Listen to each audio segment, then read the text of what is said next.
तो आज ग्राम कुर्च में परम पिता परमात्मा के मूल ज्ञान का प्रचार होने जा रहा है। बहुत बड़े भाग हैं उन जीवों के जो अपने पूरे जीवन काल में एक बार भी इस मूल ज्ञान को सुन पाते हैं, और उससे भी बड़े भाग होते हैं उन जीवों के जो इस मूल ज्ञान को थोड़ा सा भी समझ पाते हैं। क्योंकि सुनना आसान है, आए बैठे 1 घंटा सुन के चले गए, लेकिन इसको समझना बहुत मुश्किल है। परमात्मा की अपार कृपा हो, बंदी छोड़ की दया हो, गुरु की अपार कृपा हो, तब जाके ये सत्संग समझ में आता है, नहीं तो नहीं आता है, भूल जाओ। तो आज इस गांव में मूल ज्ञान का प्रचार बंदी छोड़ की कृपा से होने जा रहा है। तो सत्संग की शुरुआत जयकारे से करेंगे और उसके बाद सत्संग शुरू करेंगे। बोलिए परमपिता परमात्मा की, सतगुरु बंदी छोड़ कबीर साहिब की, सभी संतों की, सभी भक्तों की, आज के आनंद की, इस गांव नगर बस्ती की सकल हंस को बंदगी साहेब बंदगी सतनाम। तो परमपिता परमात्मा हमेशा यही चाहते हैं कि ये जीव इस बंधन से, इस भव सागर से पार हो जाए। लेकिन दुख की बात यह है कि ये जीव खुद ही पार नहीं होना चाहता। सबसे बड़ी दुविधा ये है। कहने को सत्संग में आ जाएगा, नाम भी ले लेगा, सब कुछ कर लेगा, लेकिन फिर भी इसकी सुरता यहां वहां डोलेगी, इस संसार में जुड़ी हुई है। एक भी ऐसा जीव नहीं होता है जो चाहे कि मैं इस संसार को छोड़ के चला जाऊं। ऊपर ऊपर से तो चाहता है, लेकिन जब गहराई में देखोगे तो कहीं ना कहीं कुंडी फंसी होगी उसकी। चाहे अपने परिवार में फंसी हो, चाहे खेत मकान दुकान में फंसी हो, चाहे अपनी देह में क्यों ना फंसी हो, कहीं ना कहीं वो कुंडी अटका के बैठा हुआ है। वरना यकीन मानो उसे रोकने वाला कोई है ही नहीं। इसको कोई रोक ही नहीं सकता मुक्त होने से। ये फंसता है तो खुद ही फंसता है। जैसे उड़ती चिड़िया को कोई पकड़ नहीं सकता, पकड़ी जाती है तो खुद से पकड़ी जाती है, अपनी मूर्खता से पकड़ी जाती है। दाना देख के नीचे उतर आती है। बहेलिया तो दाना फेंकेगा, चिड़िया पकड़ने वाला तो दाना फेंकेगा, लेकिन आना तो चिड़िया के बस में है ना। मत आए ना फंसे, लेकिन ऐसा नहीं है, सब फंसे पड़ते हैं। तो साहिब यही समझा रहे हैं कि इस दुनिया में आके, इस संसार में अपना मकान बना के, ये मकान ही सबसे बड़ी प्रॉब्लम है। पता है, जब इंसान मकान नहीं बनाए थे, जब इसने आदि मानव ने, आजाद था, कभी यहाँ रह लिया, खाया पिया, आगे निकल गया और आगे निकल गया। कोई मकान ही नहीं है तो कोई बंधन ही नहीं है, घूम रहा है, जब मर्जी चला जाएगा यहाँ से। अब मकान बनाने के बाद अब इतना सा एरिया कवर कर लिया कि कहीं भी रहूंगा, लेकिन शाम को घर पे ही आऊंगा। ये सबसे बड़ा बंधन है। अपना असली घर छोड़ के नकली घर बना लेना। ये संसार में सब नकली घर है। ये तुम्हें लग रही है बिल्डिंगें, तुम्हें लग रही है ये बड़े अच्छे अच्छे मकान, जब तत्वदर्शी संत की दृष्टि से देखोगे तो ये मिट्टी के अलावा कुछ नहीं है। जैसे तुमने देखी होगी दीमक के मकान देखे ना, मिट्टी के एकदम ऊपर एकदम ऊंची ऊंची ऊंची बन जाते हैं। उनकी निगाह में वो बिल्डिंग है, ये मुंबई शहर वाली बिल्डिंग है। ये देखो कितनी ऊंची बिल्डिंग बना दी हमने। वही तुम्हारे मकान है। तत्वदृष्टि से देखोगे तो वो केवल मिट्टी है, जमीन से खोद खोद के ऊपर को चढ़ाते जा रहे हो, कुछ नहीं है। तो साहिब इसी को समझा रहे हैं कि रहना नहीं देश बेगाना है। मकान तो छोड़ो, ये पूरा देश ही बेगाना है। देश का मतलब भारत देश मत लगा लेना, ये भारत देश बेगाना है। ये सारा संसार, ये काल का देश, ये 3 लोक रूपी देश, ये बेगाना है। और अपना कौन सा देश है? अपना देश है सतलोक, वो वाला नहीं जो टीवी में दिखाया जा रहा है, यूट्यूब पे बताया जा रहा है, सतलोक चलो सतलोक चलो। दूध की नदियों वाला, सोने के पहाड़ वाला, वो वाला सतलोक नहीं। अपना असली लोक क्या है? लोक अलोक शब्द है भाई, और जिन जाना तिन संशय जाए। जो हमारा लोक है वो शब्द है, शब्द ही हमारा लोक है, शब्द ही हमारा गुरु है, शब्द ही हमारा स्वरूप है। जो कुछ है शब्द ही है। लेकिन कौन सा शब्द है, इसमें सबसे ज्यादा चक्कर पड़ा हुआ है जीवों को। कौन सा शब्द है? कोई हिंदी का शब्द लेके बैठा है कि ओम सोहंग यही शब्द है। कोई पंजाबी के शब्द लेके बैठ गया, वाहेगुरु वाहेगुरु ये शब्द है। कोई अरबी के शब्द लेके बैठ गया, कलमा पढ़ रहा है अरबी में, वो शब्द है। कोई अंग्रेजी के अक्षर लेके बैठ गया, उसके शब्द बना लिए। ये शब्द नहीं है, ये नकली शब्द है, ये 52 अक्षरी शब्द है। ये सार शब्द नहीं है। सार शब्द इसीलिए बोला ताकि तुम्हें पहचान आ सके कि इन शब्दों में और उस शब्द में कोई फर्क है। इसीलिए साहिब ने उसके आगे सार लगा दिया। सार का मतलब सच्चा, सच्चा शब्द। अब सच्चा शब्द आया तो इसका मतलब झूठा भी होगा, तभी तो किसी को सच्चा बोलोगे जब झूठा भी होगा। तो झूठे शब्द कौन है? जो हमने तुमने बनाए हैं। ये 52 अक्षरी शब्द, ये सब झूठे हैं। क्यों? क्योंकि ये बनते और बिगड़ जाते हैं, ये पल पल बदलते हैं, इसलिए झूठे हैं। लेकिन जो साहिब का शब्द है वो न बनता है, न बिगड़ता है, न बदलता है। वो सदा एक रस रहता है, अखंड रहता है। उसी को अखंड शब्द कह देते हैं, उसी को अखंड नाम कह देते हैं, उसी को अखंड परमात्मा कह देते हैं। एक ही बात है, एक ही बात है, अलग अलग नहीं है। अखंड परमात्मा कह लो, अखंड नाम कह लो, अखंड शब्द कह लो, अखंड ज्ञान कह लो, एक ही बात है। बस तुमने परख करनी है कि क्या है अखंड। तो जितने भी नाम इस संसार में दिए जा रहे हैं, किसी भी पंथ में, किसी भी धर्म में, किसी का नाम लेने की जरूरत नहीं है, सारे इन्वॉल्व है उसमें, सारे गिनती मिनती में आ जाते हैं। यानी वो कोई भी ऐसा नाम ले रहे हैं जो खंडित हो जाता है, तो समझ जाओ कि वो असली नाम, सतनाम, सार नाम नहीं है। जो खंडित हो जाए वो सार नाम नहीं है, और जो अखंड है वो सार शब्द है, जिसकी महिमा कबीर साहब गाते हैं। लेकिन दुख की बात है कि कबीर पंथी ही उस सार शब्द को नहीं जान पा रहे हैं, और किसकी पूजा में लग गए? मंत्रों की, तंत्रों की, जंत्रों की, मूर्ति पूजा में लग गए, मंदिर बना लिए कबीर पंथियों ने।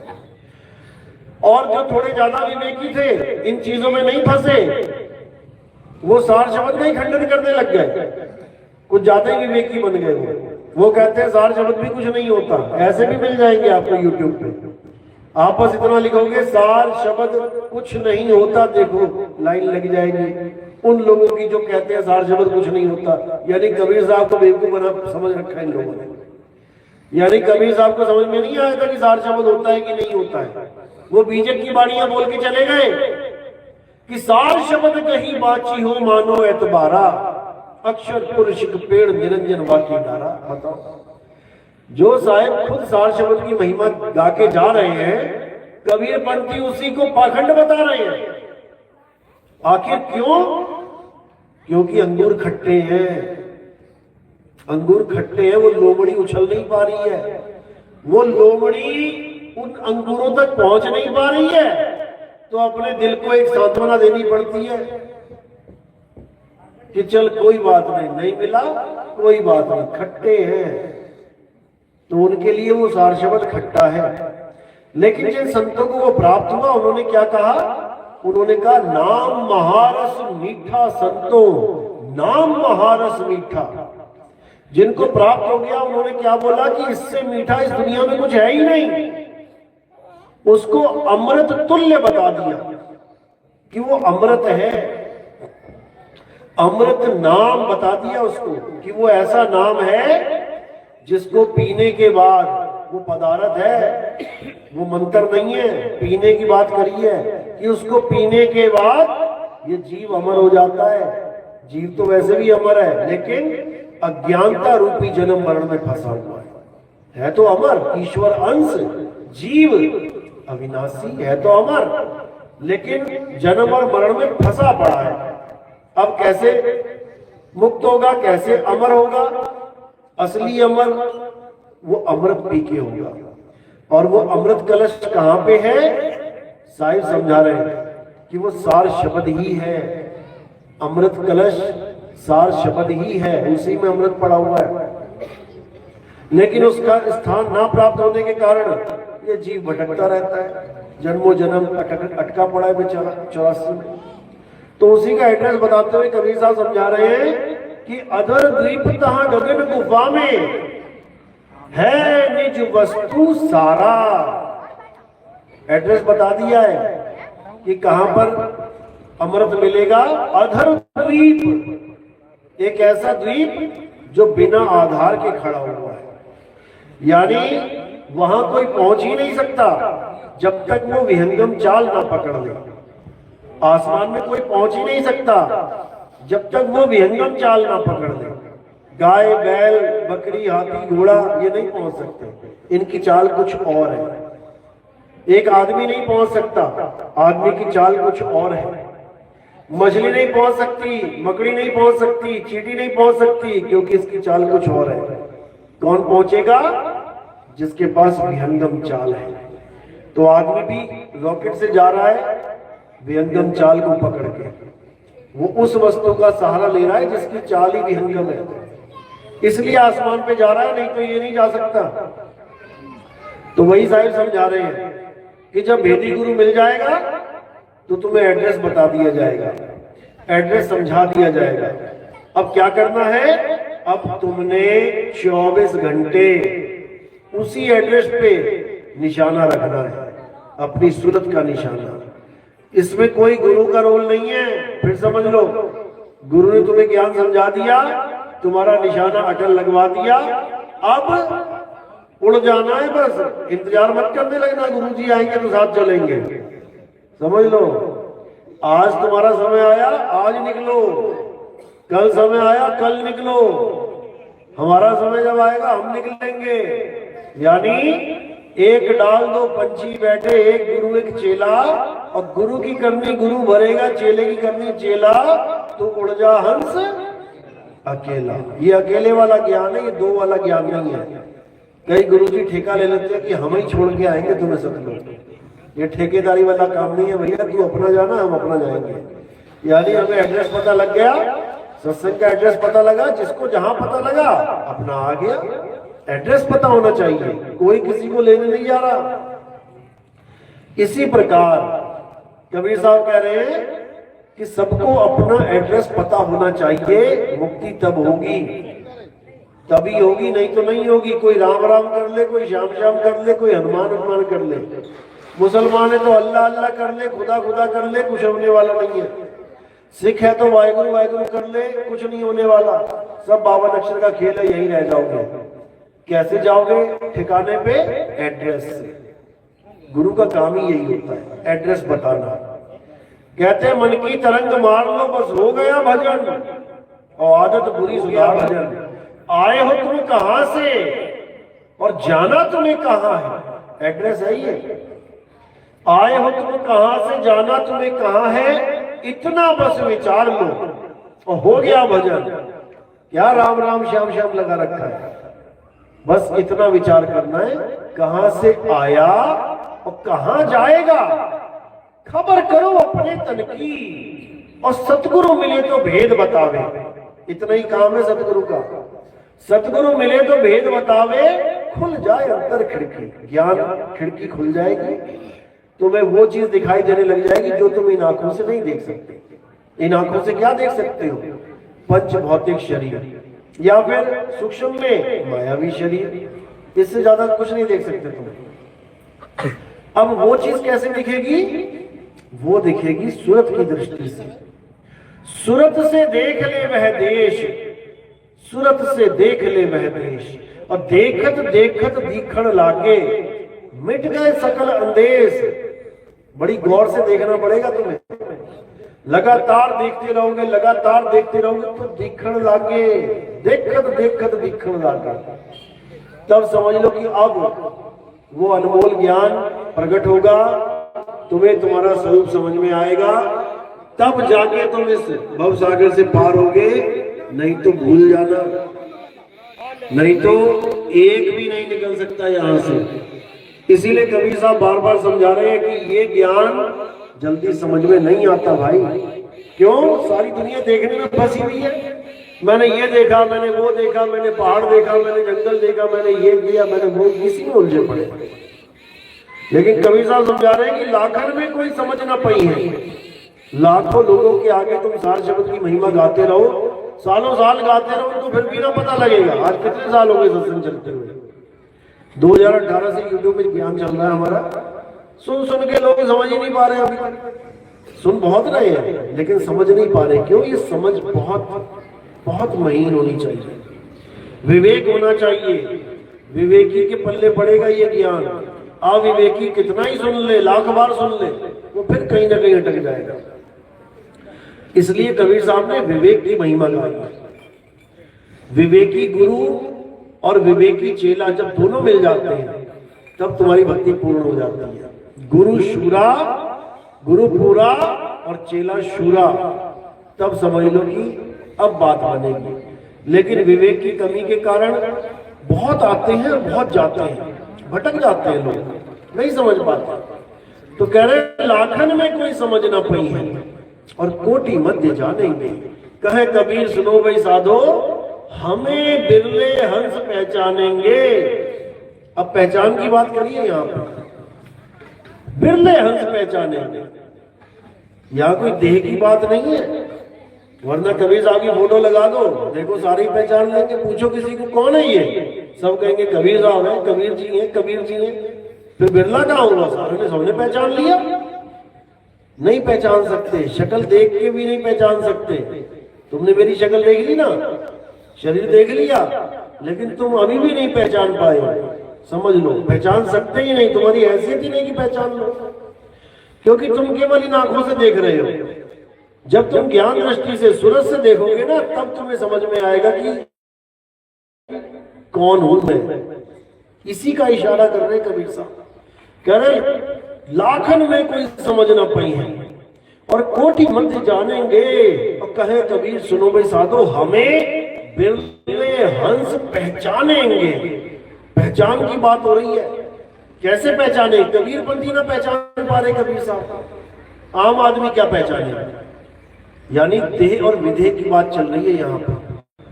कबीर पंथी भी कबीर साहब को नहीं समझ पा रहे हैं। वो उनकी देह को कबीर माने बैठे, गले में लॉकेट लगा रखे उन्होंने कबीर साहब के। एक तरफ कबीर साहब की शक्ल शरीर, दूसरी तरफ गुरु जी की जो नाम दीक्षा दे रहा है। बताओ, ये गले में कंठी की जगह ये क्या पहना दिया लोगों को कि इधर से भी देखेगा तब भी शरीर दिखेगा, उधर से देखेगा तब भी शरीर दिखेगा। तो पहचाना किसे? फिर आत्मा की पहचान करनी है। तुम कबीर साहब को कब पहचान पाओगे? जब तुम अपने आप को पहचान लोगे। जिस दिन तुमने अपने आप को पहचान लिया कि मैं क्या हूं, बस समझ जाना वही कबीर साहब है। क्योंकि दोनों में कोई फर्क है ही नहीं। यही समझाने के लिए कबीर साहब आ रहे हैं, लेकिन कोई समझने को तैयार ही नहीं है। शायद दोहे के माध्यम से समझा भी रहे हैं। गुरु को कीजिए दंडवत और कोटि कोटि प्रणाम, और कीट न जाने भृंग को, गुरु कर ले आप समान। कर लिया ना समान, लेकिन नहीं समझ में आ रहा किसी। कहते हैं अच्छा तू कबीर बन गया। जिस दिन तुम दृष्टि से देखोगे ना, दिव्य दृष्टि, तुम भी कबीर ही हो, तुम भी कबीर ही हो, लेकिन कबीरा बने बैठे हो। क्यों? क्योंकि ये चमड़ा आ गया बीच में, शरीर आ गया बीच में। अगर तुम शरीर को देखोगे तो तुम घड़े में फंसे रहोगे। जब तुम आत्मा को देखोगे तो तुम्हें पता लगेगा कि हर घड़े में एक सा जल है। किसको अलग कहोगे तुम? जल की बात आएगी तो सब जल ही है, और जब घड़े की बात आएगी तो मोटा पतला काला छोटा ये सब फंसा पड़ा है काम दिमाग में। तो कबीर साहब पहचानने की बात कर रहे हैं, देह पहचानने की नहीं, आत्म घट को पहचानने की बात कर रहे हैं। कहे कबीर सुनो भाई साधो, हमें बिरले हंस पहचानेंगे कि मैं आत्मा हूं। कौन पहचान रहा है? कोई ना पहचान रहा है। वो कह भी रहे हैं, धर्मदास जी को बोला मैं शरीर नहीं हूं, मैं आत्मा हूं। वो कहते हैं अरे दिखे देही और कहो विदेही, मुझे तो दिखाई दे रहा है शरीर तुम्हारा, तुम कह रहे हो मैं आत्मा हूं, मैं शरीर नहीं हूं। तो उन्होंने बोला तुझे चेताने के लिए शरीर धारण किया है मैंने, नहीं तो हमें शरीर की जरूरत नहीं है। लेकिन लोग समझ नहीं रहे इस बात को। तो कबीर साहब क्या कह रहे हैं कि जब तक तुम अपने आप को नहीं जानोगे, कबीर कबीर क्या करे, तू खोज अपन शरीर और 10 इंद्रियां बस में कर, तू आपे आप कबीर। यानी कबीर कबीर करने से कुछ होने वाला नहीं है। करना क्या है? अपने आप को जानना है।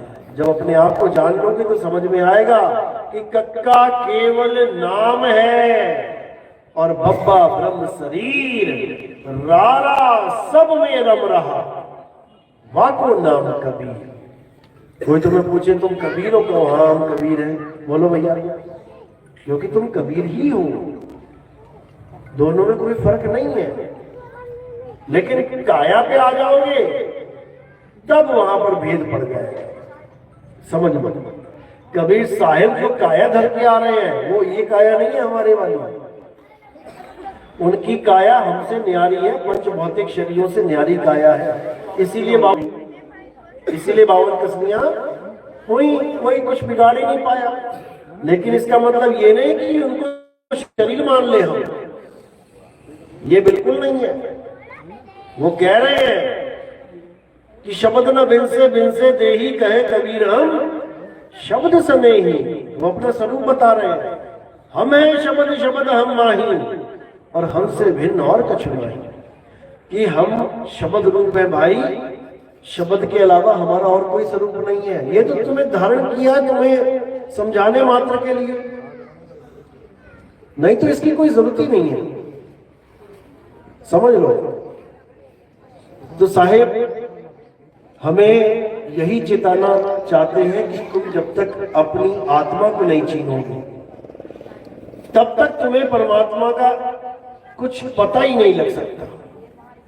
दोहे के माध्यम से समझा भी रहे हैं कि जब लग ना चीनोगे आत्म तब लग ना मिली है परमात्मा। यानी कोई कितना ही परमात्मा परमात्मा चीखता रहे, चिल्लाता रहे, रोता रहे, गर्दनें तक उतार दी लोगों ने अपनी परमात्मा के नाम पे, गर्दनें कटवा दी, लेकिन वो ऐसे नहीं मिलता भाई। जब तक उसकी दया ना हो, उसका भेद बताने वाला कोई गुरु ना मिले, तब तक परमात्मा नहीं मिलता। क्योंकि पहले तुम्हें अपनी आत्मा को खोजना पड़ेगा। परमात्मा को खोजने से पहले अपनी आत्मा को खोजना पड़ेगा। आत्मा को खोज लोगे तो 101% मिल जाएगा। तो समझा रहे ना कि जब लग ना चीनोगे आत्म, ये मंत्र छोड़ो, ये पूजा पाठ छोड़ो, ये मंदिर मस्जिद गुरुद्वारे छोड़ो, अब आगे बढ़ो। बहुत कर लिया, सारी उम्र हो गई मंदिरों में बैठे, सारी उम्र हो गई नमाजें पढ़ते, प्राप्ति क्या हुई? क्या मिला? हम कैसे कहेंगे कि जिस रास्ते पे हम चल रहे हैं हमें कुछ मिला? क्यों? क्योंकि बताने वालों ने ही ये बता दिया कि खुदा को जीते जी पा ही नहीं सकते, भगवान को जीते जी पा ही नहीं सकते। फिर कैसे पाएंगे? मरने के बाद जाओगे स्वर्ग में। सबसे बड़ा अंधकार तो ये है। और हम बातें उनकी करते हैं जिन्होंने जीते जी पाया। मुसलमानों में मोहम्मद साहब जीते जी खुदा से बातें हुई, आदम अलैहिस्सलाम जीते जी खुदा से, सारे नबियों की जीते जी खुदा से बातें हुई। और बाकी मुसलमानों को क्या समझा दिया? मरोगे फिर जाके कयामत की रात आएगी, तब जाके तुम्हें खुदा से बात होगी तुम्हारी। बताओ, यही अज्ञानता है, यही अज्ञानता है। जिसने पाया उसी ने गाया। नानक साहब गा रहे हैं, रविदास जी महाराज गा रहे हैं, मीराबाई गा रही है, पाने के बाद ही गा रही है। पायो जी में नाम रतन धन पायो, वस्तु अमोलक दी मेरे सतगुरु, और कृपा कर अपनायो। वो तो कह रही है मैंने पाया है। जीते जी पाना है इसको, यानी जीते जी अपने आप को जान लेना है। जिस दिन तुमने अपने आप को जान लिया ना, वही परमात्मा का स्वरूप है। दोनों में कोई भेद नहीं है। उसी को जो तू सो हम कह देते हैं, इसी को कहते हैं कि मैं वो हूं, जो वो है वही मैं हूं। इसी को ईसाइयों में यहोवा कह देते हैं। यहोवा यानी मैं वही हूं, लेकिन वो कोई और ही भगवान बना के बैठे हुए हैं यहोवा नाम का, क्योंकि उनको इस अवस्था का ज्ञान नहीं है। ऐसे ही खुदा, खुदा यानी खुद में आ जाएगा तो खुदा को पा जाएगा। लेकिन खुदा किसी और को ही बना के बैठे हैं, सातवें आसमान पे बैठा है खुदा। बस यही दिक्कत है, और कोई दिक्कत नहीं है। शब्दों में अर्थ छुपे हैं, शब्दों में भाव छुपे हैं, लेकिन लोग समझ नहीं पाते। इसलिए नाना प्रकार के पंथ, नाना प्रकार के धर्म, नाना प्रकार के संप्रदाय चले पड़े हैं। बात सब एक ही करेंगे, अल्लाह एक है, वाहिगुरु एक है। अरे सब एक है तो एक हो जाओ ना, क्यों एक नहीं होते? एक क्यों नहीं होते? कारण क्या है? क्योंकि सबकी दुकानें अलग अलग सेटअप है, फिर वहां पे बंटवारा होने लग जाएगा, चंदा चढ़ेगा, पैसा चढ़ेगा, तो किसको मिलेगा? सब एक हो जाए तो झगड़े मच जाएंगे। अरे एक बाप के 4 बेटे तो एक हो नहीं सकते, वो भी अलग अलग ढूंढते हैं कि हम भी अलग अलग हो जाए, हमें भी कुछ मिल जाए। तो ये तो धर्म के ठेकेदार हैं, ये कब एक हो जाएंगे? बातें एक ही करेंगे, क्यों? लोगों को आकर्षित करना है। लोगों को एक नहीं बोलेंगे तो कौन आएगा वहां पे? बात सब एक करेंगे, खुदा एक है, वाहिगुरु एक है, अल्लाह एक है। जब सारे एक है, तुम अपने अपने अलग ढोल क्यों बजा रहे हो? सब एक ही हो जाओ ना। सब यही बोलते हैं, सब एक है तो लिखो जरा गुरुद्वारे के ऊपर अल्लाहू अकबर। गुरबाणी तो यही कह रही है, ईश्वर अल्लाह सब एक है, परमात्मा एक है। कभी लिख भी दो ना। जब किताब में लिखा है, ग्रंथ में लिखा है, तो तुम्हारी बिल्डिंग में क्यों नहीं लिखा है? नहीं लिख सकते, दिक्कत है इन लोगों को, समझ लो। तो ये एक कब होंगे? जब उस एक को जान लेंगे, और वो एक सब घटों में विराजमान है। वो ऐसा नहीं है कि मुसलमानों, वो ऐसा नहीं है कि केवल हिंदुओं के पास है, वो ऐसा नहीं है कि केवल ईसाइयों। सब घट मेरा साइया और सुनी सेज न कोई, बलिहारी व घट की जिस घट प्रगट हुए। कहते बलिहार जाते हैं, ज्ञान तो सबके अंदर है, बच्चे स्कूल जाते हैं, सबके अंदर ज्ञान है। लेकिन जो टॉप करता है, देखो उसका पूरे शहर में अखबारों में नाम आता है तो ज्ञान उसके पास भी वही जो बाकी लेके बैठे हैं। सबके अंदर एक ही है, लेकिन जिसके यहां प्रकट हो गया, कहते हैं वारी जाए।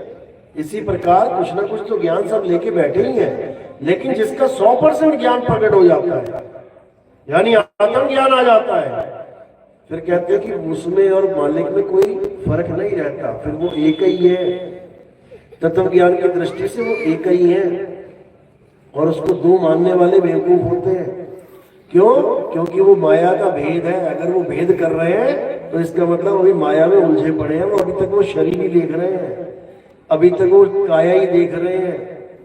तो इसलिए कबीर साहब ने काया का खंडन किया और अपने आप को पहचानने की बात कही कि आप पहले अपने आप को पहचानो, तब समझो कि मालिक को पहचानने योग्य होगे, नहीं तो नहीं हो सकते। क्योंकि जब तक तुम अपने आप को शरीर मान रहे हो, तब तक तुम जन्म और मरण का भी एहसास करोगे कि हाँ मैं पैदा हो गया, हाँ मैं मरने वाला हूं। सबसे बड़ा धोखा यही है जीव के साथ। ना तो हम कभी पैदा हुए हैं, ना ही हमारी कभी मृत्यु होगी, कभी नहीं होगी। शरीर छोड़ने का जब समय आता है, ये जीव डरता है, केवल डर है और कुछ नहीं है, याद रखना। और इस डर के आगे जीत है। डरता है क्यों? कि ये शरीर छोड़ के जा रहा हूं, मैं कहां जाऊंगा, बस यही डर है, और कोई डर नहीं है। दिमाग से निकाल दो, और कोई डर नहीं होता। जीव को यही डर होता है कि अब मैं कहां जाऊंगा इस शरीर को छोड़ के। और अगर पता लग गया कहां जाना है, तो निडर होके जा सकता है ये जीव। और हमारी जो दीक्षा है वो निडर करने की ही दीक्षा है। कहे कबीर निर्भय हो हंसा। हमारी वाली दीक्षा मिलने के बाद कोई मरता नहीं है, ना ही उसे मरने का एहसास होता है कि मैं मर रहा हूं। उसके बाद वो बॉडी को छोड़ता है और पूरी तसल्ली से छोड़ता है। यानी एक बार तैरना सीख जाओ तो पानी में गिरने के बाद ऐसा नहीं लगेगा कि तुम मर जाओगे।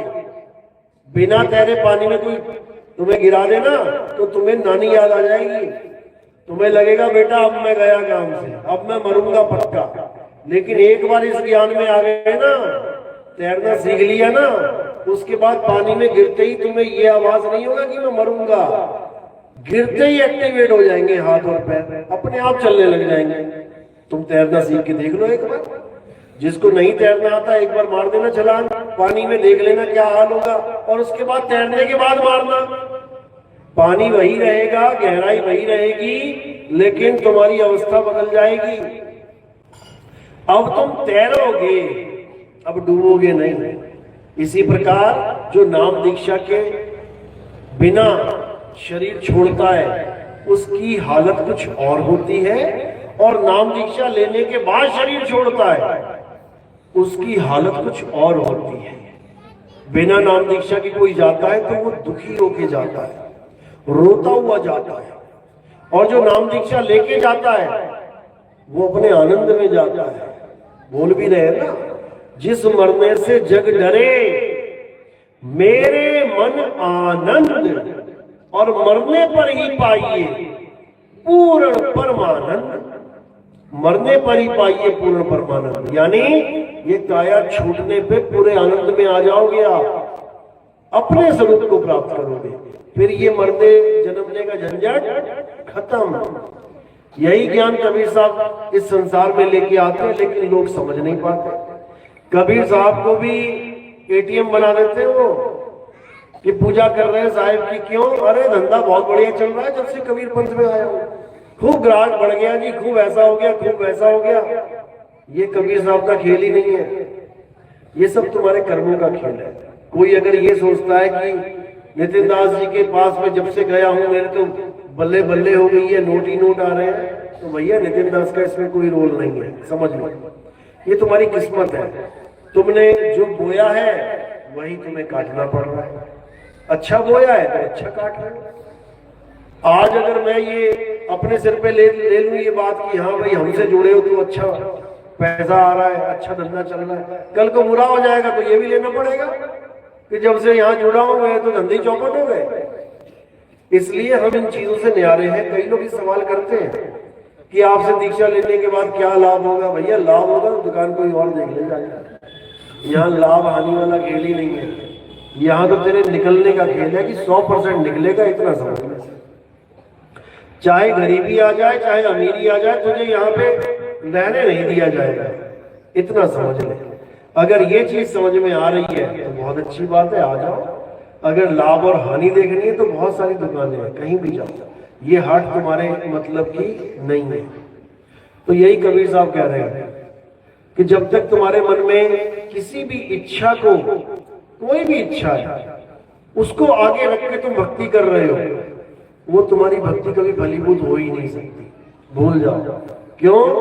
क्योंकि वो दुनियावी इच्छा तुम्हें वापस घसीट के दुनिया में लेके आएगी, भले तुम कितना ही मुक्ति मुक्ति के राग लापते रहो। अगर तुम्हारे मन में छोटा सा भी बीज है कि मेरे बच्चों का क्या होगा, मेरी माँ का क्या होगा, मेरे पिता, अगर कुछ भी तुम्हारे अंदर चिंता है तो समझ लो कि तुम वापस आओगे। तो क्या करना है? सरेंडर कर देना है। मेरे बच्चे कहां से आ गए? परमात्मा के बच्चे हैं भाई। मेरी माँ कहां से आ गई? मालिक का जीव है। पिताजी मालिक का जीव है, सारे संसार मालिक का जीव है। मैं किसकी चिंता करूं? अरे मैं ना होता दुनिया में तो क्या दुनिया रुक जाती? और आज मेरे प्राण निकल रहे तो क्या रुक जाएगी? नहीं रुकेगी, ऐसी चलती जाएगी। एक दरवाजा बंद हो जाएगा, 4 खोल देगा वो। एक पिताजी ऑफ हो गया, 4 पिताजी खड़े कर देगा वो। कैसे? कोई मामा आ जाएगा जिम्मेदारी लेने के लिए, कोई चाचा आ जाएगा पिता की जिम्मेदारी लेने के लिए, कोई पड़ोसी का ही दिल पसीज जाएगा, अरे पिता मर गया, छोटा सा बच्चा रह गया, चल मैं इसको गोद ले लेता हूँ। एक तरह से वही पिता बन गया। तो किसी का काम नहीं रुकता, ये दिमाग से निकाल दो कि मुर्गा नहीं होगा तो सुबह नहीं होगी, ऐसा बिल्कुल मत सोचना। बस एक ही चीज दिमाग में रखना है तुमने कि मैंने निकलना है। अगर एक बार भी तुम्हारी डायरेक्शन पीछे की तरफ, यू टर्न की तरफ घूम गई ना तो आगे नहीं जा पाओगे। याद रखना, इस चीज को बिल्कुल दिमाग से निकाल देना कि मेरे बच्चे, मेरी माँ, मेरे पिता, मेरा ये, मेरा वो, बिल्कुल। क्योंकि यहाँ कोई किसी का पिता, माँ, बेबी, बच्चा है ही नहीं। ये माया ने उलझा रखा है तुम्हें। इस दुनिया में आने का एक दरवाजा है जिसको गर्भ कहते हैं, गर्भ द्वार, उसी में से आना है। चाहे किसी भी शहर में, किसी भी जिले में, किसी भी देश में आओ, आना वहीं से है। अब बस भ्रम क्या डाल दिया है कि इस गर्भ से 3-4 आ गए इकट्ठे तो ये भाई भाई बन गए, और किसी और गर्भ से निकल आया कोई तो वो पराया हो गया। यही सबसे बड़ी बेवकूफी है हमारी। चाहे तुम किसी गर्भ से भी निकल आओ भाई, सब मालिक के जीव है, बराबर है। केवल गर्भ इसलिए रखा गया है ताकि तुम्हारे जो पिछले कर्म है, ये लेने देने के संबंध, ये एक परिवार में जुड़ जाए बस, और इससे ज्यादा कुछ नहीं। किसी ने 10 लाख रुपया लिया, किसी का नहीं दिया, मर गया, अब उसका हिसाब किताब लेने के लिए वो दोनों एक ही गर्भ से आ सकते हैं, भाई भाई बन के। फिर वो उसकी जमीन जायदाद में से काटेगा हिस्सा अपना, मार के भगाएगा, उसकी जमीन पे कब्जा कर लेगा। होंगे दोनों भाई भाई, एक ही गर्भ से आए, लेकिन कर्जदार और लेवनदार है। इसी को बोला ना, एक लेवा एक देवा दूतम, और कोई किसी का पिता ना पूतम। यहाँ बाप बेटे का रिश्ता केवल लेने और देने का है, समझ लो। जो लेके आए थे वो वापस करना पड़ रहा है। जैसे हिसाब किताब पूरा हो गया, वो गए, समझ लो।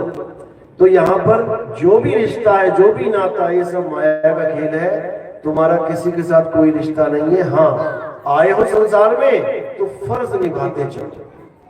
कोई माँ बन के आ गई तुम्हारी तो ठीक है, उसको माँ की तरह ट्रीट करना है, फर्ज निभाना है। किसी के घर में तुम पैदा हो गए, बच्चे बन के आ गए, उन्होंने तुम्हारा खाना पीना सब देखा, अब तुम बुढ़ापे तक उनको देखो, यही फर्ज है। लेकिन फर्ज निभाना अलग चीज है और सत्य को समझना अलग चीज है। फर्ज निभाओगे तो सारी दुनिया के फर्ज निभाने हैं।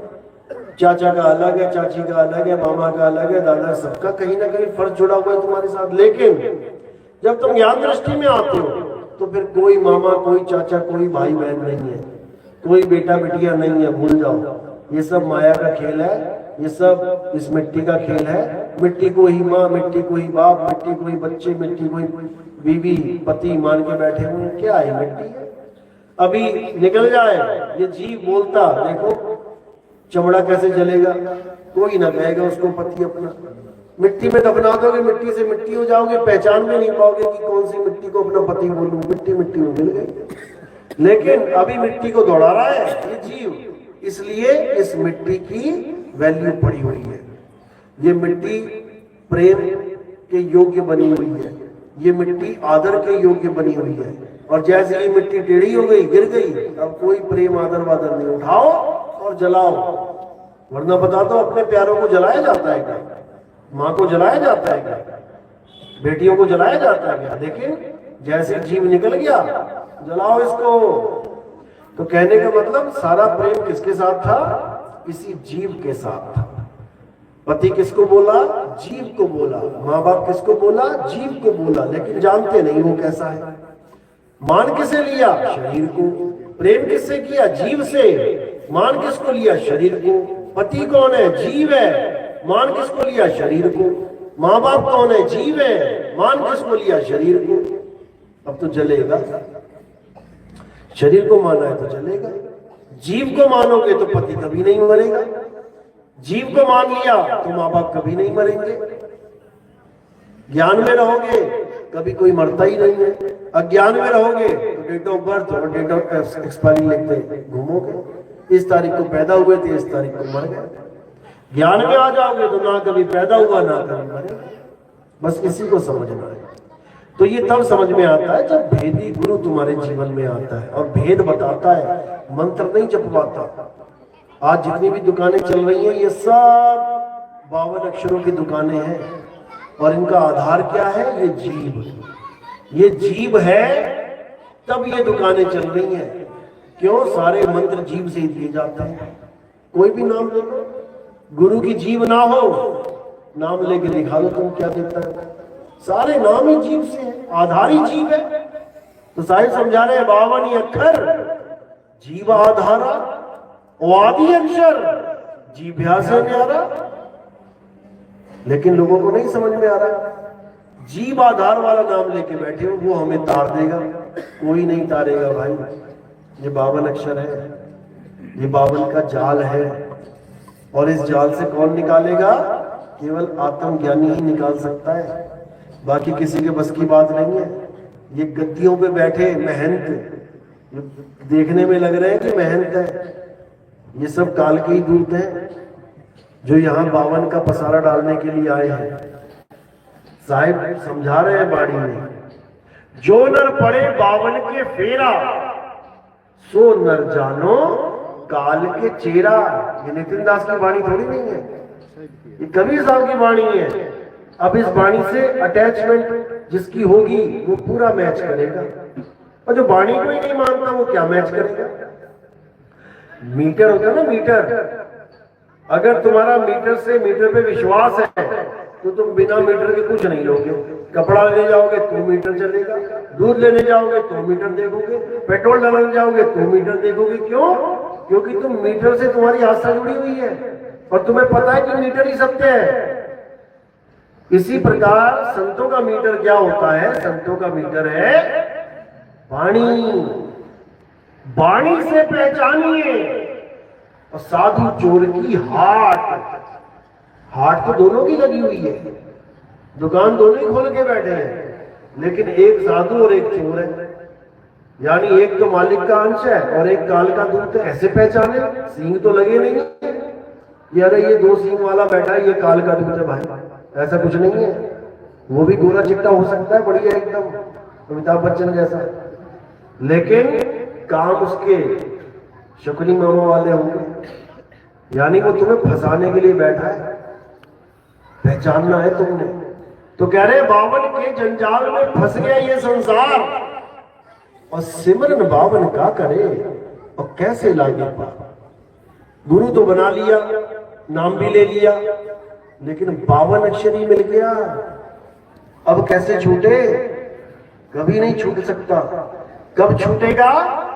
जब 52 का टूटे डोरा और सहजे छूटे काल झकोरा, और फिर नहीं आए फिर नहीं जाए, सार शब्द में रहे से।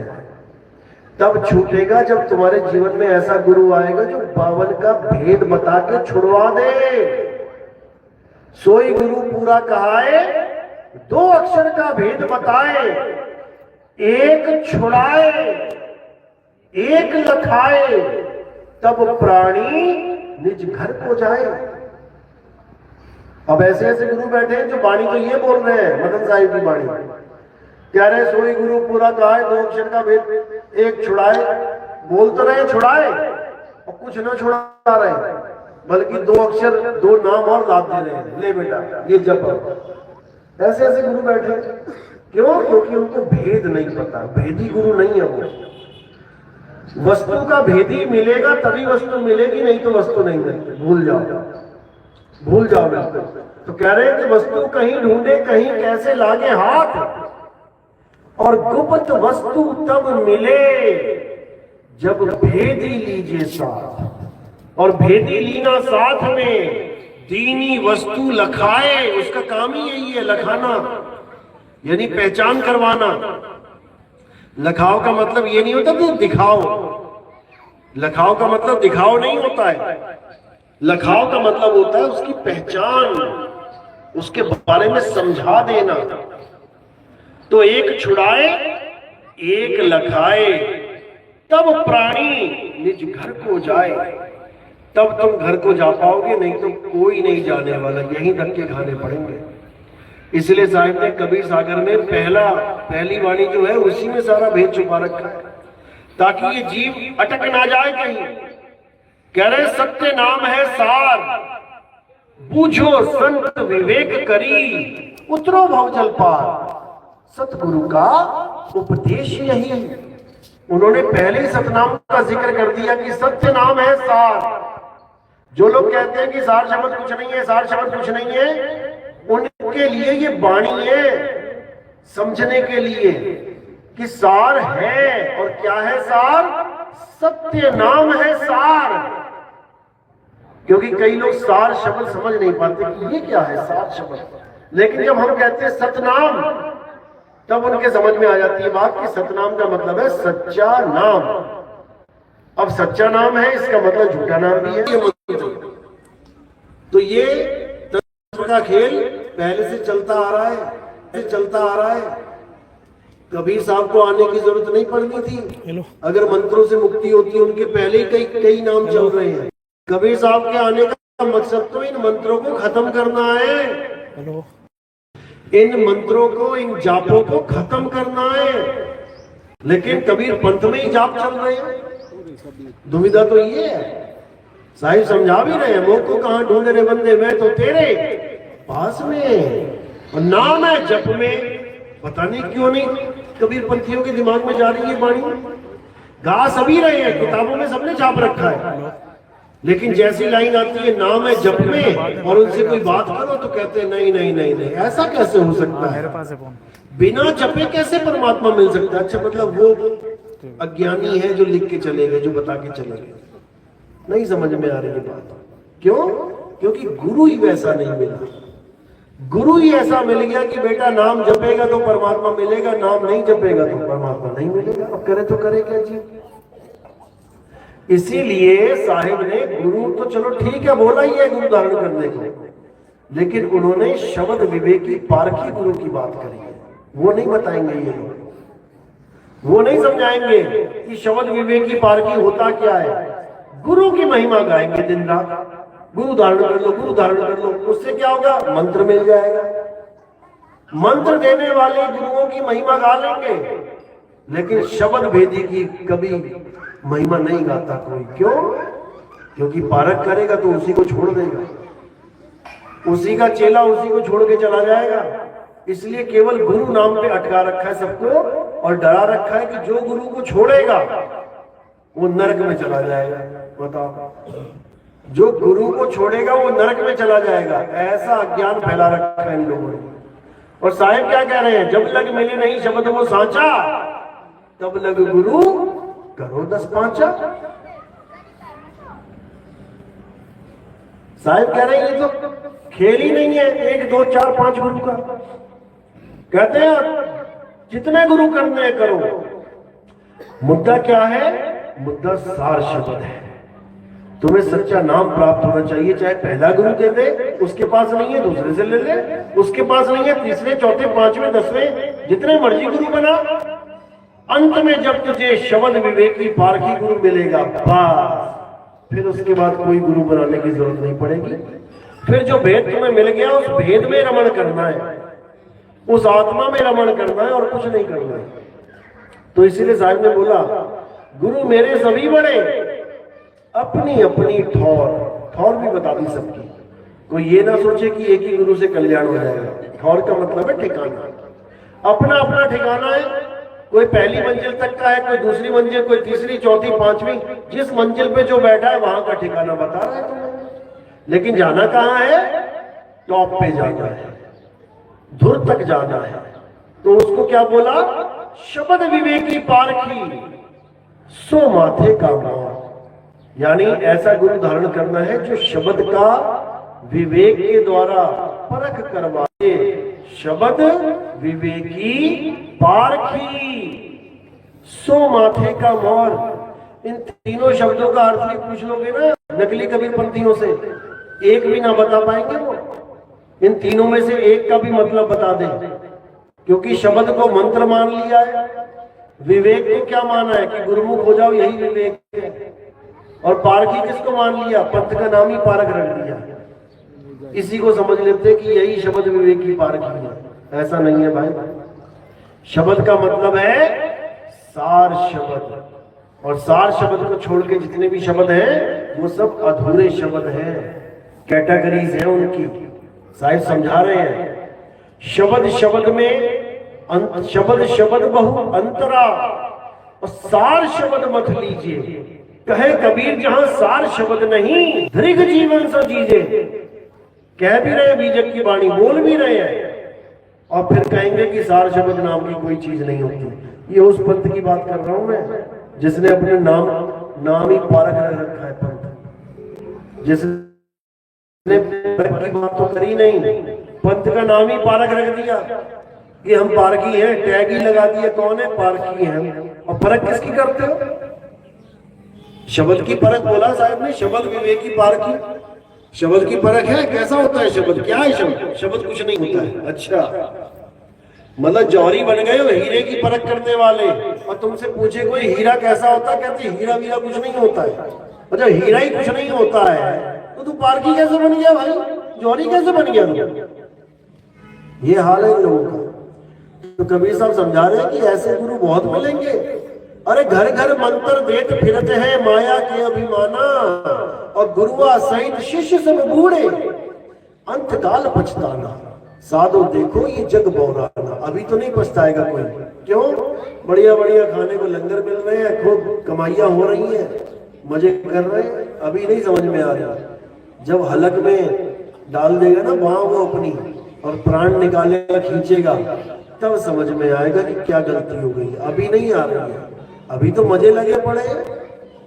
मुंड मुड़ाए 3 गुण, सिर की मिट जाए खाज, खाने को बढ़िया मिले लोग कहे महाराज।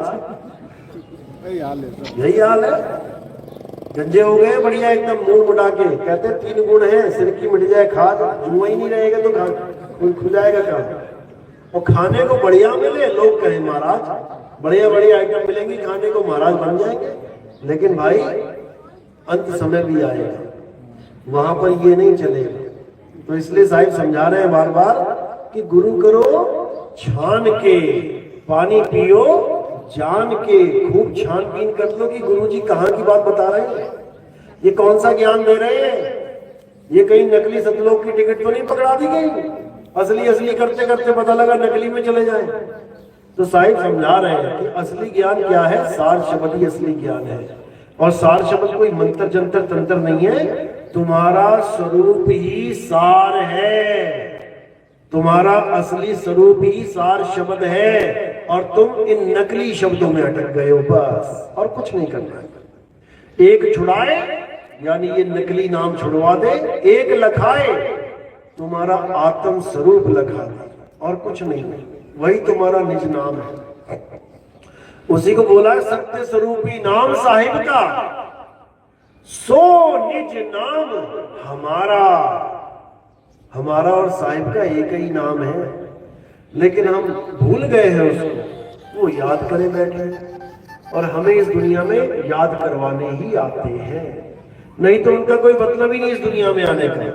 कई लोग कहते हैं कबीर साहब भी बंधन में है, सतयुग में भी आते हैं, द्वापर में भी पैदा हो जाते हैं, त्रेता में भी आते हैं, कलयुग में भी आते हैं। भैया हमें बचाने के लिए आते हैं, क्योंकि हम चक्कर काट रहे हैं चारों युगों से। समझ लो, उन्हें आने की जरूरत नहीं, वो तो अपना अमर लोक में बैठे हैं वजह से, वो अपने सत्य में समाये हुए हैं। हमारी वजह से उनको नौतम सूरत के रूप में आना पड़ता है। यानी एक सूरत है नौतम सूरत, जिसको हम ज्ञानी पुरुष कह देते हैं, ज्ञानी जी बोल देते हैं, वही कबीर साहब का रूप धारण करके चलता है, वही सबको ज्ञान देते हैं। लेकिन लोग उसके भेद को नहीं जानते, इसलिए कबीर साहब को देह मान लेते हैं। देह नहीं मानना, वो विदेही है, बिल्कुल विदेही, और विदेह का ही ज्ञान देते हैं। शब्द शब्द सब कोई कहे, वह तो शब्द विदेह, और जीवा पे आवे नहीं, निरख परख के ले। यानी जीव का कोई काम ही नहीं है वहां पर। होठ कंठ लागे नहीं, और जीव्या नहीं उच्चार, और गुप्त वस्तु जो लगे सो निज हंस हमार। यही समझा रहे हैं साहब कि गुप्त वस्तु तुम्हारी आत्मा ही है, बाकी सब तो प्रकट ही है। 5 तत्व प्रकट है, सांस भी चल रही है, टेम्परेचर भी है, पानी भी दिख रहा है, हवा, सब कुछ है। गुप्त क्या है? तुम्हारा आत्म स्वरूप ही गुप्त है। उसी को गुप्त ज्ञान बोला है, उसी को वस्तु बोला है। कई लोग कहते हैं वस्तु कैसे हो सकती है, वस्तु तो कटोरी चम्मच गिलास होता है। अरे भाई यही वस्तु थोड़ी नहीं होती है। वस्तु का मतलब है अस्तित्व, यानी उसका अस्तित्व है, इसलिए उसको वस्तु की संज्ञा दी जाती है, ताकि आत्मा को, परमात्मा को केवल बातों में ही ना छोड़ दिया जाए कि हाँ परमात्मा बोल दिया, लेकिन पता नहीं है उस वस्तु का वो है क्या। इसलिए उसको वस्तु बोला गया है। वस्तु कहीं ढूंढे कहीं, इसका मतलब ये थोड़ी नहीं मैं कटोरी ढूंढ रहा हूँ, ये चम्मच ढूंढ रहा हूँ। आत्म वस्तु की बात चल रही है कि आत्मा को कहाँ ढूंढूं, मुंह को कहाँ ढूंढे रे बंदे, मैं तो तेरे पास में हूं। बिल्कुल पास है हमारे, लेकिन हमें उसका भेद नहीं पता है, इसलिए पास होती हुई भी दूर है। तुम्हारे घर में दादाजी ने एक खजाना गाड़ दिया, घर के आंगन में 1000 सोने की अशरफियां गाड़ दी, ऊपर बढ़िया प्लस्तर करवा दिया सब कुछ। दादाजी ने किसी को बताया नहीं, आगे वो चल बसे। अब पिताजी आए, वो भी उस घर में रहे और गरीबी में चले गए। आगे पोता आया, वो भी उस घर में रहा और बेचारा गरीबी में ही चला गया। वस्तु घर में पड़ी है, लेकिन किसी को उसका ज्ञान ही नहीं है। तो साहिब समझा रहे, अरे घर में पड़ी वस्तु नहीं सूझे, और बाहर ढूंढन जासी और जल में मीन प्यासी, मुझे देख दिया में हासी। यानी कहीं जाने की जरूरत नहीं है, वस्तु तुम्हारी घर में ही है, बस तुम्हें उसका भेद नहीं पता। भीखा भूखा कोई नहीं, भूखा यानी गरीब, सबकी गठड़ी लाल, और गांठ खोल देखा नहीं ताते भय कंगाल। यानी ऐसा कोई भी नहीं है जिसकी गठड़ी में लाल नहीं है, जिसके पास हीरे जवाहरात नहीं है, जिसके पास अनमोल खजाना नहीं है, लेकिन कोई जानता ही नहीं है, इसलिए बेचारे कंगाल का जीवन बिता के चले जाते हैं, गरीबी में मर जाते हैं। क्या करें बेचारे। इसलिए कबीर साहब ने अपने ग्रंथ का नाम क्या रखा, क्या रखा? मूल ग्रंथ क्या है कबीर साहब का? है बीजक। बीजक मूल ग्रंथ है। बीजक नाम क्यों रखा पता है? बीजक क्या होता है? क्या होता है बीजक? नहीं सुना? बीजक का मतलब होता है गुप्त खजाने को ढूंढने वाला यंत्र। जब तुम्हारी तलाशी होती है कहीं पे, तो एक टूटू टूटू करने वाला वो लगाते ना, हाँ भाई तुमने खूब छुपा रखा है चाकू, तुमने खूब छुपा लिया पिस्टल, और 2 मिनट में बता देगा वो टू टू टू टू, आजा भैया इधर किनारे आजा। वो बीजक है, ऐसा यंत्र जो गुप्त वस्तु को उसका ज्ञान करवा दे, उसको बीजक कहते हैं।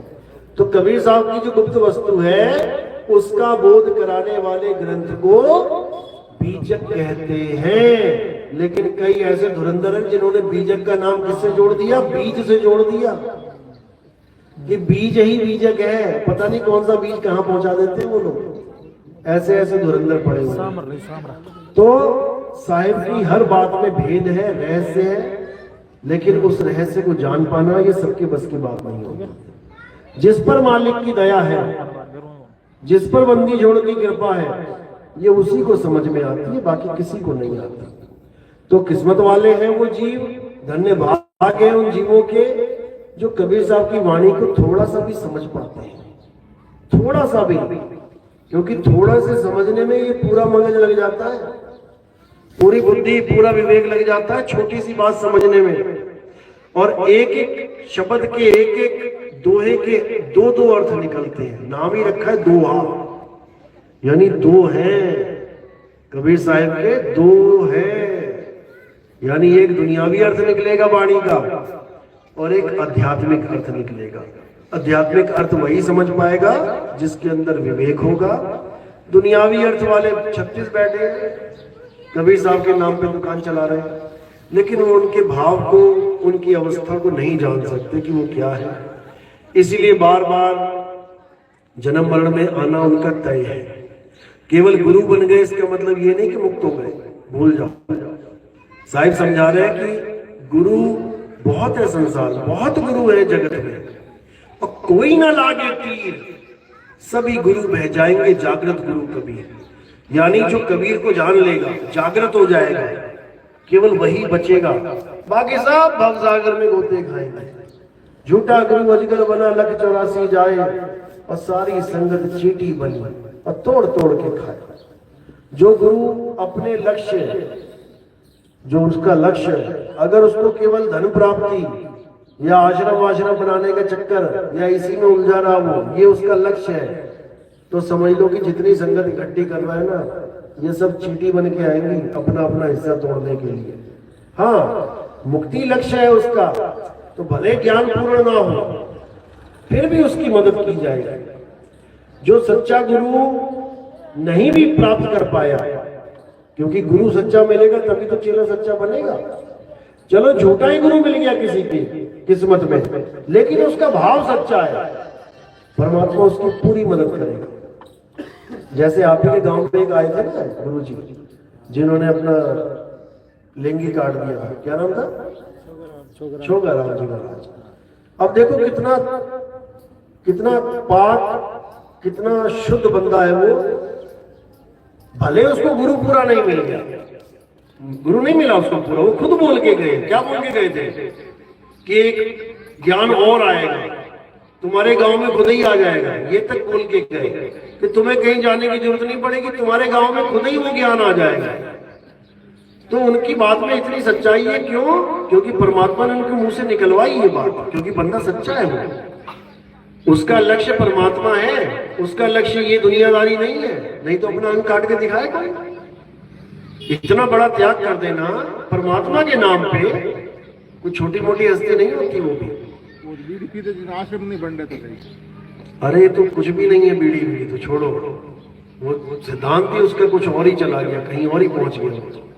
तो ऐसे लोगों की मदद जरूर होती है, ऐसा नहीं है कि वो 84 में चला जाएगा, बिल्कुल नहीं जाएगा। जो डंके की चोट पे सत्य बता गया तो क्या सत्य उसकी मदद नहीं करेगा? बिल्कुल करेगा। तो कहने का मतलब कि गुरु पूरा भी ना मिला हो, लेकिन अगर चेला भी सत्य पे अटल है तो उसकी मदद की जाती है, परमात्मा उसकी मदद करता है। ऐसा नहीं है कि नहीं कि गुरु पूरा नहीं मिला तो चेला भटक जाएगा, उसको दोबारा इंसान जन्म मिलेगा। गुरु 84 में जा सकता है, क्योंकि उसका लक्ष्य ठीक नहीं है, उसकी नीयत ठीक नहीं है, वो पैसे के पीछे भाग रहा है, बड़े बड़े आश्रमों के चक्कर में, वो जा सकता है 84 में। लेकिन अगर उसका भगत परमात्मा को प्राप्त करने के लिए उस गुरु के पीछे लगा है, तो याद रखो कि उसको अगला जन्म इंसान का मिलना ही मिलना है। उसकी भक्ति पूर्ण करवा के मानेगा परमात्मा, ऐसे नहीं। वाणी भी बोल रहे हैं ना, वाणी भी इसका हवाला दे रही है कि भक्ति बीज पलटे नहीं, जुग जाए अनंत, और धनी निर्धन हो सके पर रहे संत का संत। अगर तुम्हारी भक्ति में सच्चाई है, तुम्हारा लक्ष्य सत्य को प्राप्त करना है, भले तुम्हें गुरु भी अधूरा मिल जाएगा, तब भी ये तुम्हारा लक्ष्य एक ना एक दिन जरूर पूर्ण होगा, क्योंकि जहां आशा तहां वासा, इतना समझ लो। इसलिए कभी ये नहीं विचलित नहीं होना है। कई लोग डर जाते हैं कि अरे वो मेरे पिताजी उस गुरु के चक्कर में मर गए। कई फोन आते हैं, गुरुजी हमें तो समझ में आ गई बात, हम तो उस गुरु से छूट गए, लेकिन मेरे पिताजी, मेरे दादाजी, ये सब तो बेचारे मारे गए उसके चक्कर में। तो घबराने की बात नहीं है, परमात्मा सब देगा। अगर पिताजी सत्य को साक्षी मान के गुरु से जुड़े थे सत्य को प्राप्त करने के लिए, तो उनकी क्लास चल रही है, उनको आगे 100% इंसान जन्म मिलेगा। ऐसा नहीं होता कि नहीं मिलेगा, क्योंकि उसका लक्ष्य पूर्ण होके रहेगा। तो इस चीज में नहीं पढ़ना है। लेकिन हाँ, शुक्र है मालिक का कि हमारे समय में ये ज्ञान उजागर हो गया, हमें समझ में आ गई। अब जब बीज पड़ ही गया है तो पेड़ तो बनेगा। जिस घर में नाम आ जाता है, कहते हैं 21 कुलें तर जाती हैं उसकी, 21 कुलें, यानी 21 बार बच्चे हो जाएंगे। एवरेज मान के चलो कि 50 साल की एक उम्र है, तो कितने साल हो गए? 1000 साल हो गए। इसलिए बोला कि 1000 साल तक ये पंथ चलता है। एक बार मकान में घुस गया ना ये नाम, तो 1000 साल पार हो जाते हैं, जीव का कल्याण होता है। और उन घरों में भी वही बच्चे आते हैं जिनकी भक्ति पहले पूर्ण नहीं हो पा रही है, उन्हीं को वहां पे डाला जाता है। तो ये पूरा एक ग्रुप बन जाता है, एक आधार बन जाता है मुक्ति का। चलो, किसी का कोई सवाल? कोई पूछना चाहता है? नया भगत है, पहली बार आया है, दूसरी बार आया है, कुछ नहीं समझ में आता, क्योंकि नाम दीक्षा होगी। नाम दीक्षा में वही नाम लेना जिनको पूर्ण परख कर लिया है, जिसने पूरा विचार कर लिया है। ये देखा देखी वाला ज्ञान नहीं है कि तूने ले लिया तो मैं भी ले लूं, चाचा ने ले लिया तो भतीजा भी ले ले, मामा ने ले लिया तो भांजा भी ले ले। ये भीड़ बढ़ाने वाला सौदा नहीं है। यहाँ पर वो आए जो इस दुनिया में नहीं रहना चाहता, जो इस काया से अलग होना चाहता है, जो इस संसार सागर से भवसागर से निकलना चाहता है। यहाँ पर दुकान मकान बनाने वाला या घर में सुख हो जाए, ऐसा हो जाए, वैसा हो जाए, ये वाले दीक्षा मत ही लेना भैया, वरना पता लगा मेरे पीछे पड़ जाओगे तुम। जब से नाम लिया मेरी दुकान ही ठप हो गई है। तो इन चीजों से ऊपर उठना है, ये कर्म जाल होता है। आज ग्राहक अच्छे हैं इसलिए है क्योंकि तुमने अच्छे कर्म किए हैं।